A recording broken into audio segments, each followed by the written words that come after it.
There might be marriage troubles in Flowery Branch as Cordero Patterson took to Twitter the other day after an embarrassing showing at Soldier Field for the Falcons against the Bears. Took to Twitter to voice his displeasure with his role in the offense. And now, look, I completely understand. I mean, the guy went from 2021 to being the story of the Falcons, pull him off the streets and make him into a career guy. He had career numbers 2021 and then just bested him in 2022. 2023 rolls around. He's got even more weapons around him. He gets this new fun position called Joker, where he's just going to be used all over the field. No position could really enthrall what he was going to be doing for the Falcons. And we haven't seen any of it. He took to Twitter, voiced his displeasure. Our friend at Fox 5, Myles Garrett, basically noticed it. Cordero Patterson tweeted to Myles, said, "Should I be happy? No, he shouldn't be happy. Nobody's happy. The fans, the owner, the coaches, the players, us. Nobody is happy in and around Atlanta. And it's because we're losing." And when asked about it, Arthur Smith basically, as he does with everything, addressed it head on and said, I don't live in this fantasy world on social media. I talked to Cordero Patterson directly, and that's basically where he left it. And that's all it is. I wouldn't read too much into it. I know fans like to do that because we have nothing else to do. This is our lives. We love sports. But I think there was nothing to it. I think that Cordero Patterson, like everybody, is just voicing their displeasure with where the team currently sits. I don't think this would be the case if the Falcons were winning football games. Yeah, I think the big thing is this one pissed off player or several pissed off players that aren't, because Cordell Patterson, he's very boisterous on Twitter. He's never been one not to voice his opinion or anything like that. But other players aren't like that. They may be pissed off behind the scenes. So that's the only big takeaway from this. I mean, Cordell Patterson should probably be pissed off, but you could see the writing on the wall. I mean, Bijan Robinson coming in, Tyler Algier. I mean, he's still a very good player. You're now the third running back. And unfortunately, I don't know, maybe they could have used him more as a receiver and stuff like that. Obviously, you had Mac Hollins, Van Jefferson, Scotty Miller, stuff like that. All those guys that want to get the ball, they're probably better wide receivers than Cordell Patterson is. And, there's been times where Cordell Patterson has been a workhorse and he's been just the battering ram that comes in the second half and really seals off a victory. That's where he's been most effective this entire season, really as a third running back. So yeah, his role was definitely not Joker. It was more like third string running back. So I understand why he's pissed off, but I think the main takeaway is are other players feeling this way? Because if they are feeling this way, this is what we've talked about with Arthur Smith. Is he losing the locker room in any way? Because it's always felt like no matter what, Calais Campbell, all these guys have had his back throughout all these tumultuous times. So is he losing the locker room? Because that would be the straw that breaks the camel's back, in my opinion. Yeah, I would. I also, again, I wouldn't read into it too much if I was Falcons fans. And I do want to just, meet it head on that Cordero Patterson's 33 years old. Tyler Algier gives the Falcons pretty much the same exact stuff, at least out of the backfield. From a receiving perspective, he doesn't.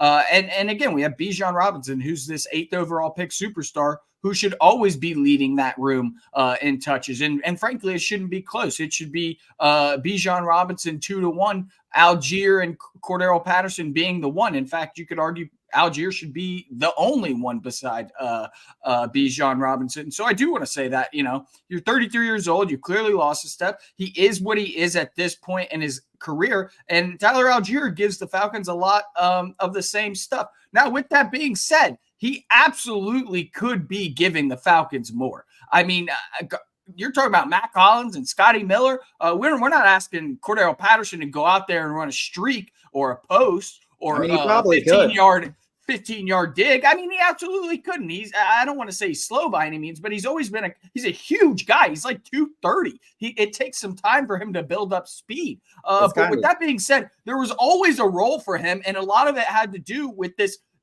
this exciting offense that we were going to see where there was no positions. We had running backs catching passes and screens and all these, and we just haven't seen it. So I guess Cordero Patterson, as with Falcons fans, was sold a fake bill of goods by Arthur Smith.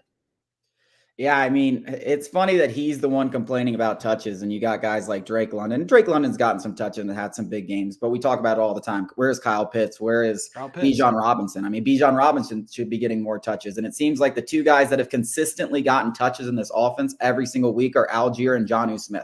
Like it's like we have all these guys, but it seems like the only two guys that show up every single week and get their 10 touches or 5 receptions are Jonnu Smith and Tyler Algier. I think a lot of that has to do with they're just young guys. They're young guys and they're young pups. And you know what it was like being young or going into the workforce or going into to college and you were young and you kind of maybe didn't voice your opinion or whatever, speak up when you thought of something. But when you're a senior or you're 10 years into a company and you don't give an F anymore, I'll say whatever I want. What are they going to do? Fire me? That's that kind of attitude. Yeah, I literally I'm not even joking. Just before I got on this segment, just before we started it, my brother just texted me. I swear to God, I'm going to just get out and leave this company. It's the new year. He's a little pissed off. He's been there for 2 years. He's a hard worker. He's already there. And he's only been there for 2 years. Cordell Patterson's been in this league for what? 11 years. He's been on the Falcons now on his 3rd year, going into his 4th year or whatever. If he comes back, probably not coming back, but you know what I'm saying? So I completely agree with you there. And like I said, the biggest thing to me is, are other players saying this behind the scenes? Because like you said, we have been sold kind of a lie.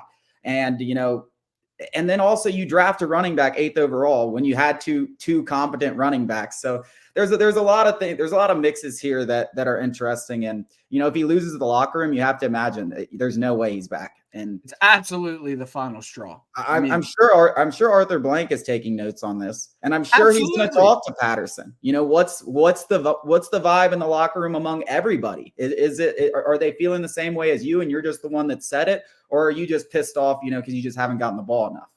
Ironically, I did just do a blog about this. Go check it out on the site, sportstalkatl.com. Before the Colts game, which a lot of people would agree it was the best win of the season for the Falcons. Everything was clicking: offense, defense, special teams, run, pass. Taylor Heinicke didn't turn the ball over. It wasn't without turnover-worthy plays, but the Colts missed those opportunities. Funny enough, Arthur Blank went and spoke to the players before that game. And again, I would not read into that too much. I mean, Jerry Jones probably is in the Cowboys locker room constantly. An owner does what an owner wants. And I don't think anybody should read into that too much. But I do think Arthur Blank is not paying more attention, but has a pulse on the locker room. Oh, without a doubt. Arthur Blank's in there all the time. Whether he's saying things or whether he's not saying things, he's on the sideline. He's in the locker room. You've seen him with his hands behind his back on the sideline, just walking around pacing. Yeah. And he's been doing a lot of walking around pacing recently, just pissed off, like not a smile on this man's face. I haven't seen him clap in years. Coming up after the break, we are going to discuss this incredible Braves pitching staff and the depth that they now have after the Chris Sale trade.